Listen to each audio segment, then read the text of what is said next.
ban leçon lañ war a tirer ci ndaw ñii di dee ci géej ay ndaw toll seen digg liggéey toll ci digg àdduna waroon a jëriñu jëriñe dee nañu ci géej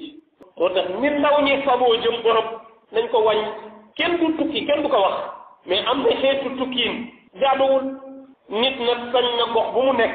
dund fa amu fa dund ba jaadu ci dundam diine moo ko may mu daw wëri wërsëgam fu mu ko mën a wëree ci mais jaaral ci yoon bu baax waaye bul dugg gaal goo xam ne téeméeri nit a ci war a nekk ñu def ci junniy nit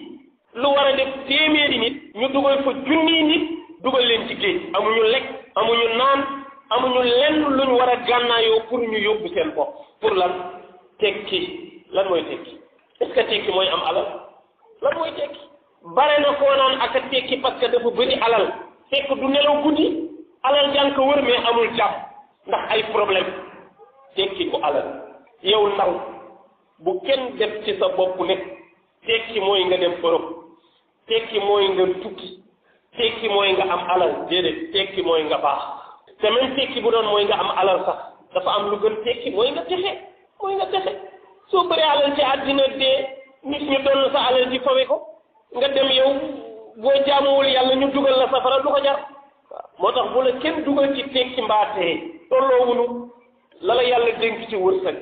doyloo ko ngay ñax nag ndaw moom day yëngatu liggéeyal sa liggéey ba yàlla dogal leneen lu dul loolu mënoo fexe ba wut lu yàlla dogalul ci yow loolu fokk ndaw ñi gëm dëgg la pression familiale am na Sénégal mooy réew moo xam ne soo yorul dara doo dara kër goo nekk da ngay xat dootuñ la compter ci dara dootuñ la boole ci benn programme amaan na bu ñuy def dara sax boo amee chance nga koy yëg ginnaaw bu sottee ba noppi ñëpp lay xeeb ñëpp lay jéppi parce que amoo liggéey parce que doo joxe dépense mais wërsëg bi xëy na xañoo ko sa bopp waaye nit ñi tuutalee nit ku ñàkk ci kër yi borom jom loolu mën naa tax du toog ci kër yi waaye nag loolu bu mu la jaral nga dee nara jaral nga toxu sax dem feneen waaye bu mu la jaral suuf sa bopp ci géej gi nag waaye ku gis ndaw ñi ni ñuy deewee ci géej li ci gën a garaaw ay jigéen bokk ci léegi ay jigéen loolu doy na waar jigéen lan moo ko war a dal ba mu mën a jël risque ànd ak ay góor dugg ci biir géej pour lan dërëm jaru ko tegal sa taabal di sombi di naan biir du fen koo waxul ne sombi laa añee du ko xam jom rek jom nekkul par force damay am déedéet nit mën naa yor lu néew te kenn du ko yab parce que dafa am jom nit di yor lu ne gàññi kenn nawu moo tax sa tuut si bu ko xeeb amal jom te téye koog sa fayda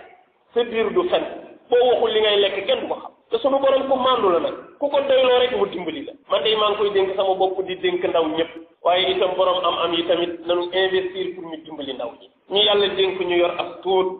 ñu jël xaalis ba boole ko ci banque nañu xam ne daanu ko layoo ci kanamu yàlla ëllëg alladina yaknizuna az-zahaba wal fidda nañuy bàyyi xel aaya boobu sunu borom ne am na ñoo xam ne dañuy rënk rek or ak xaalis ak lu ñu am di boole ko ci banque yi rek te gis ay ndaw yuy taxawaal war a liggéey amuñu fu nu liggéey nga mënoon a investir dara ñu tuur fa seen ñàkk mën fa gañe dara nga tëdd rek mel ni ku ko yëgul loolu baaxul waaw moo tax ñu yàlla dénk dara nañuy def dara ndaw ñu bokk ca di liggéey ñoom it di tuur seen ñàkk mën faa gañe dara suñu état yi tamit góorgóorlu di créer ay conditions yu xale yi mën di liggéeyee am réew tamit doo ko yor rek ne état mënul jox ñëpp liggéey waaw mënoo jox ñëpp liggéey mais da ngay créer ay conditions yu tax ndaw ñëpp am fu ñu xëy créer ay conditions yu tax ku xëy am foo jëm loolu tamit nañ ci bàyyi xel bu baax yàlla suturaal ndaw ñëpp yàlla yombalal ñëpp lu ñu dundee yombalal